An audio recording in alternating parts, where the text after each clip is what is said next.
Assalamualaikum warahmatullahi wabarakatuh. Bismillahirrahmanirrahim. Alhamdulillahi rabbil alamin.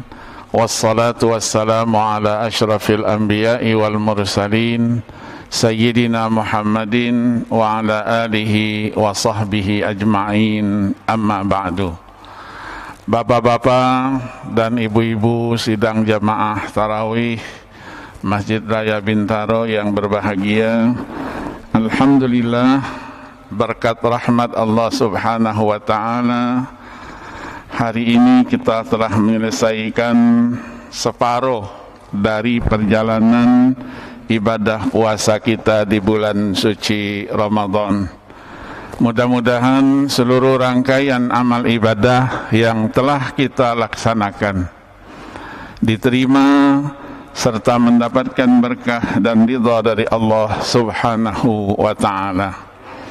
Hari-hari yang masih tertinggal, kita diberikan oleh Allah nikmat umur yang panjang, sehat wal afiat. Semoga kita dapat melaksanakan ibadah puasa di bulan suci Ramadan ini dengan baik dan sempurna. Amin ya rabbal alamin. Salawat dan salam tidak lupa kita sampaikan, kita persembahkan kepada baginda Rasulullah sallallahu alaihi wasallam, seluruh keluarga, sahabat dan pengikutnya sekalian. Bapak-bapak dan ibu-ibu sekalian, topik kita pada malam hari ini yang diberikan kepada saya adalah bulan Ramadan adalah syahrullah dan syahrul Quran. Bulan Ramadan yang sudah kita tunggu-tunggu, sudah kita bertemu dan kita dalam melaksanakan kewajiban puasa di dalamnya. Ini adalah satu kewajiban dan sekaligus menjadi salah satu rukun Islam yang 5. Maka bulan puasa di satu sisi disebut dengan syahrullah, bulannya Allah. Bukan berarti bulan-bulan yang lain bukan bulan-bulannya Allah, karena Allah semua yang menciptakan itu.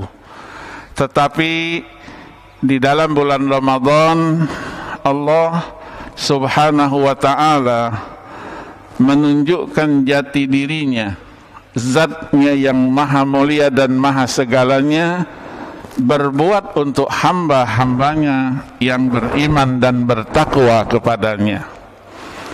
Maka dari itulah kewajiban ibadah puasa dipanggil oleh Allah Subhanahu wa ta'ala dan diarahkan perintah itu kepada orang-orang yang beriman. Ya ayyuhalladzina amanu, wahai orang-orang yang beriman. Iman yang bagaimana yang dimaksudkan? Iman di sini adalah iman yang suci, murni, iman yang sudah mendarah daging, iman yang sudah menghunjam di dalam hati sanubarinya. Kalau kita lihat dari aspek bahasanya, dari sisi keindahan Al-Quran, kehebatan, ketinggian, dan sastra yang tidak ada tandingannya dari Al-Quran, Allah Subhanahu wa ta'ala berfirman, ya ayyuhalladzina amanu, diarahkan kepada orang-orang yang beriman, yang imannya seperti yang kita jelaskan. Maka ada bedanya ketika Allah berfirman ya ayyuhal mu'minun, juga artinya wahai orang-orang yang beriman. Inilah yang dalam kajian ulumul Quran yang disebut dengan istilah wujuhul mukhatabat. Arah, kemana Allah arahkan firman-Nya itu? Ada 33 macam wujuhul mukhatabat yang ada di dalam Al-Quranul Karim. Salah satunya adalah panggilan yang disebut dengan khitabu tasyrifin wa takrimin, panggilan keistimewaan, panggilan kemuliaan, keagungan, kebesaran, sekaligus kedekatan dan keakraban antara yang menciptakan Allah Subhanahu wa ta'ala dengan orang-orang yang beriman yang akan menerima perintah ibadah puasa itu. Ya ayyuhalladzina amanu, tingkatan yang paling rendah adalah ya ayyuhalladzina kafaru. Naik sedikit ya ayyuhan nas. Yang ketiganya ya ayyuhalladzina amanu. Yang paling tinggi adalah panggilan ya ayyuhan nabi, ya ayyuhar rasul. Karena Allah Subhanahu wa ta'ala tidak pernah memanggil hambanya yang bernama Muhammad sallallahu alaihi wasallam dengan panggilan namanya, ya Muhammad.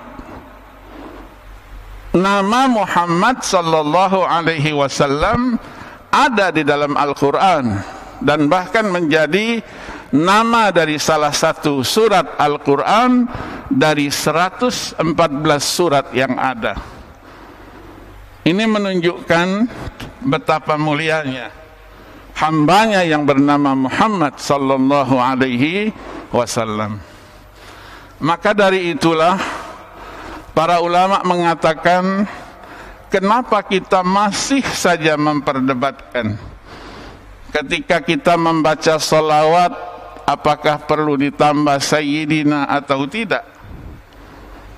Menambah sayyidina pun tidak akan menambah kemuliaan junjungan Nabi besar Muhammad sallallahu alaihi wasallam. Karena Allah Subhanahu wa ta'ala sudah jelaskan posisinya yang sangat terhormat. Wa innaka la'ala khuluqin azim.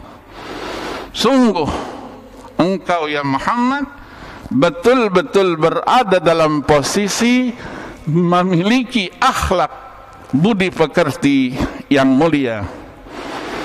Maka seorang penyair pernah mengatakan, wa idzallahu asna ma huwa alaihi ahluhu alaika fama miqdaru ma tamdahul wara.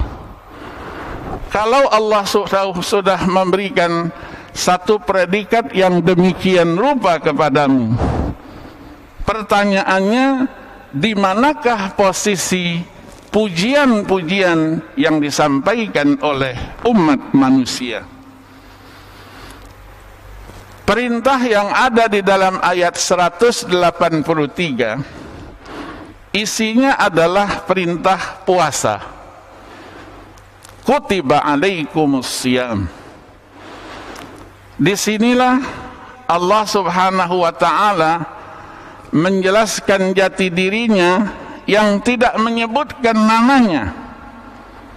Berbeda dengan hadis Nabi ketika Nabi bersabda, syahrus siyam, syahru Ramadan, syahrun kataballahu alaikum siyamahu wasanantu lakum qiyamahu faman samahu wa qamahu imanan wa ihtisaban ghufira lahu ma taqaddama min dhanbi.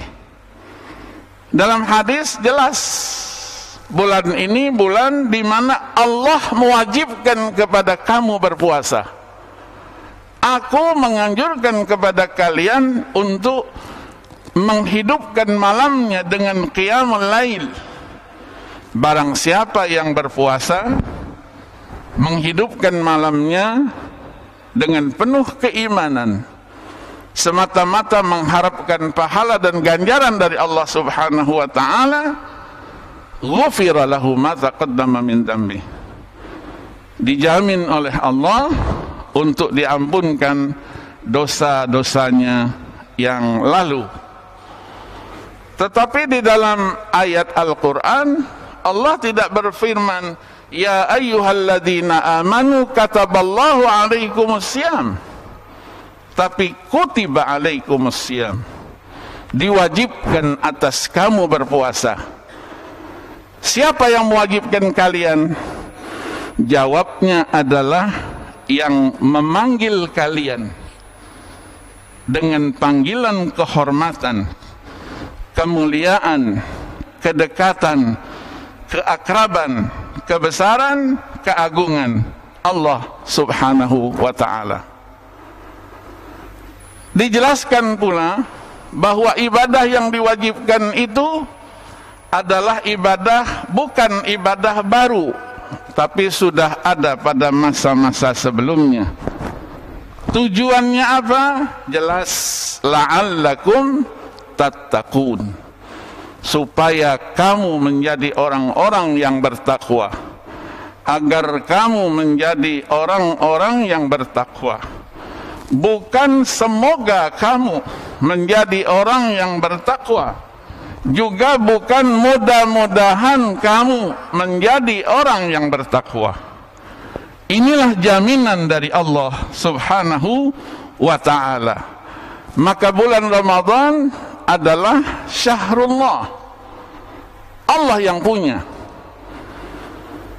Ketika kita membaca sebuah hadis qudsi, disampaikan bahwa Allah subhanahu wa ta'ala berfirman, kullu amal ibni adam lahu illa as-sawma fa innahu li wa ana ajzi bih wal hasanatu bi asyri amsalha ila 700 dha'fin. Allah berfirman, semua amal perbuatan manusia itu untuknya kecuali puasa, kata Allah. Itu untukku, dan aku yang akan memberikan ganjaran pahalanya. Satu kebaikan 10 kali lipat, sampai dengan 700 kali lipat pahala dan ganjarannya. Kenapa demikian? Allah subhanahu wa ta'ala, sebagaimana dalam hadis itu dijelaskan, mereka-mereka yang puasa itu yatruku ta'amahu wa syarabahu wa syahwatahu min ajli. Mereka tidak makan, mereka tidak minum, mereka tinggalkan tuntutan seksualnya semata-mata untukku, bukan untuk yang lainnya. Disinilah isyarat bahwa Allah subhanahu wa ta'ala akan memberikan segalanya kepada kita apabila kita meniatkan puasa itu semata-mata untuk Allah subhanahu wa ta'ala. Karena banyak orang yang berpuasa, puasanya tidak karena Allah, tidak makan, tidak minum 1 hari 2 hari, menyampaikan sekedar untuk protes. Itu yang disebut dengan demo-demo itu, supaya dikasihani, diberikan tuntutannya, dikabulkan permintaannya. Ada yang puasa niatnya supaya langsing tubuhnya. Ada juga yang berpuasa supaya apa? Supaya sehat badannya. Kalau hanya niat itu, maka yang dia dapatkan hanya itu saja. Dia tidak akan dapatkan pahala yang luar biasa itu. Maka Allah subhanahu wa ta'ala sebagai syahrullah, Allah berbuat segala sesuatu untuk hambanya yang tercinta, hamba-hambanya yang beriman. Pintu surga semuanya dibuka. Untuk siapa? Untuk mereka yang melakukan kebaikan. Pintu neraka semuanya ditutup. Dan waktu itu setiap malamnya Allah turunkan malaikatnya untuk yang surga berbuat kebaikan, jangan ditunda, sekarang juga kerjakan itu. Tetapi untuk yang pintu neraka yang ditutup, isyarat bahwa kejahatan apapun bentuknya, pada bulan Ramadan ini hendaknya dihentikan, ditahan, sampai-sampai wasuffidatis syayatin, syaitan pun dibelenggu. Tidak ada syaitan itu berkeliaran, kecuali yang kepala hitam saja. Ini berkeliaran di mana-mana, mengganggu kita. Maka ibadah puasa ini ibadah yang sangat-sangat rahasia, sehingga Allah katakan, untukku, aku yang akan mengajarnya. Siapa tahu kualitas seseorang yang berpuasa? Orang yang paling dekat mungkin tidak tahu dengan kualitas puasanya. Istrinya sahur bersama, pergi ke kantor jam 7, bawa mobil, perutnya ngerasa lapar, minggir sedikit, makan nasi uduk, dimakannya lontong lah. Pergi ke kantor, pura-pura lemes dia. Begitu istirahat duhur, turun lagi, masuk ke tempat-tempat yang tertutup kepalanya, tapi kakinya merajalela di mana-mana. Makan lagi. Siapa yang tahu? Tidak ada yang tahu. Pulang lapar lagi, mampir lagi, makan lagi. Sampai di rumah ditanya sama istri, sama anak-anaknya, ayah masih puasa? Oh iyalah, masa anda berpuasa? Siapa tahu? Tidak ada yang tahu. Maka puasa yang dituntut kepada kita adalah puasa yang berkualitas, bisa menjaga diri dari hal-hal yang membatalkan ibadah puasa, dan juga bisa menjaga diri dari hal-hal yang membatalkan pahala puasa. Ada orang yang berpuasa, tapi dia tidak sadar kalau pahalanya sudah tidak ada lagi. Itu yang dikatakan oleh Rasulullah sallallahu alaihi wasallam, kam min shaimin laisa lahu min siyamihi illa al-ju'u wal 'atash. Berapa banyak orang yang berpuasa tapi dia tidak mendapatkan pahala sedikit pun, melainkan hanya lapar dan dahaga. Salat subuh di masjid berjamaah, keluar dari masjid cerita sama temannya, tahu enggak kamu dengan si A itu? Tahu saya, oh si A itu begini. Oh iya, saya lebih tahu lagi. Selesai. Itu namanya menggunjing, ghibah. Apalagi naik sedikit, namimah, mengadu domba. Kemudian melihat, kita harus puasakan mata kita, telinga kita, mulut kita, semua organ tubuh kita dari hal-hal yang dilarang oleh Allah Subhanahu wa ta'ala. Apalagi ujian kita siang-siang, ya tahun ini agak-agak lumayan di televisi ya, agak-agak terhormat sedikit pakaiannya. Tapi biasanya apa, siang-siang terbuka auratnya, tidak dilihat sayang, dilihat salah kadang-kadang. Alhamdulillah, padahal harusnya tinggalkan itu, tinggalkan itu. Karena apa? Karena ketika kita melihat dengan penuh syahwat, batal pahala puasanya. Maka surga itu rindu kepada 4 kelompok manusia. Al-jannatu mushtaqatun ila 4 nafarin. Apa yang pertama? Talil Quran, membaca Al-Quran. Orang yang suka membaca Al-Quran, karena bulan Ramadan adalah syahrul Quran. Syahrul Ramadan alladzi unzila fihi al-Quran hudal linnasi wa bayyinatin minal huda wal furqan, dan seterusnya.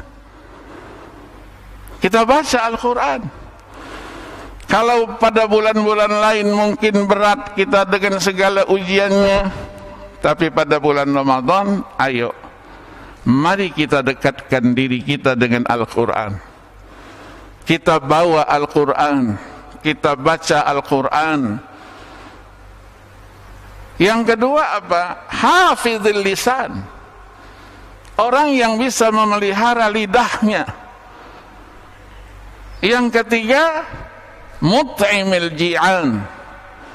Orang yang suka memberi makan orang-orang yang lapar. Yang keempatnya, wasaimin fi syahri Ramadan. Orang yang puasa di bulan suci Ramadan. Luar biasa Allah berikan keberkahan di bulan suci Ramadan ini. Maka kita harus syukuri semua itu. Kita syukuri nikmat Allah dan kita bertafakkur sejenak. Tahun yang lalu kita tarawih seperti ini. Barisan di depan, barisan di belakang. Coba kita toleh ke kanan, toleh ke sebelah kiri, toleh ke belakang sedikit. Mungkin sudah tidak ada lagi orang-orang yang bersama kita pada tahun yang lalu. Mereka sudah dipanggil Allah Subhanahu. Kita masih diberikan oleh Allah panjang umurnya. Apalagi dalam kondisi sekarang ini, dengan segala ujian dan cobaan, kita yakin pahalanya akan lebih besar di sisi Allah Subhanahu wa ta'ala. Malam hari kita hidupkan dengan tarawih. Tarawih tidak perlu ribut-ribut lagi, kita sudah dewasa. Mau 8, mau 20. Yang penting yang tidak tarawih di luar itu kita bawa masuk ke masjid. Bukan diskusi kita di dalam masjid, berdiskusi dengan orang yang sudah tarawih juga. Kita ingin mencari tarawih kita, qiyamul lail kita yang berkualitas. Kalau ada yang sholatnya 6 menit 8 detik, ada 8 menit 10 detik. Ya, kita lihat kan, diviralkan itu. Ya, diviralkan, Masya Allah. Saya beberapa tahun yang lalu kebetulan di bulan Ramadan sedang ada tugas di Jordan. Dapat viral semacam itu. Bertemu dengan para masyaikh, ulama-ulama dari berbagai pelosok dunia. Saya tunjukkan, ini coba apa ini? Coba diterka. Nggak tahu katanya. Saya bilang ini tarawih tercepat di dunia. Ini 23 rakaat hanya 8 menit 10 detik. Coba bayangkan, katanya sudah mentradisi 100 tahun yang lalu. Apakah tradisi seperti ini perlu dilestarikan? Betul, salat tarawih sunat hukumnya. Tidak salat pun tidak apa-apa. Tapi apakah dengan cara seperti itu? Ini yang selalu diviralkan lagi, sehingga para ulama banyak memberikan komentarnya. Mereka katakan ini main apa salat? Iya, kalau yang tua-tua seperti saya ikut sekali tarawih itu, pulang engselnya semua lepas, semua bubar. Belum sempat untuk berdiri sudah sujud, sudah berdiri dan seterusnya. Saya lihat kan, Masya Allah.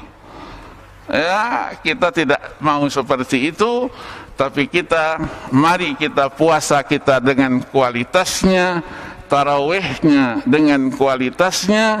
Semoga betul-betul nanti pada beberapa hari lagi sudah tidak lama Ramadan bersama kita. Ada yang senang berakhir Ramadan, tapi Rasulullah sallallahu alaihi wasallam sedih. Makin hari makin berkurang harinya, Rasulullah sedih. Apalagi sudah 10 hari terakhir. disampaikan selalu wada'an ya Ramadan, selamat tinggal wahai Ramadan, selamat tinggal. Belum tentu tahun depan kita berjumpa lagi dengan bulan yang agung, hebat dan mulia seperti ini. Mudah-mudahan bermanfaat. Terima kasih. Wassalamualaikum warahmatullahi wabarakatuh.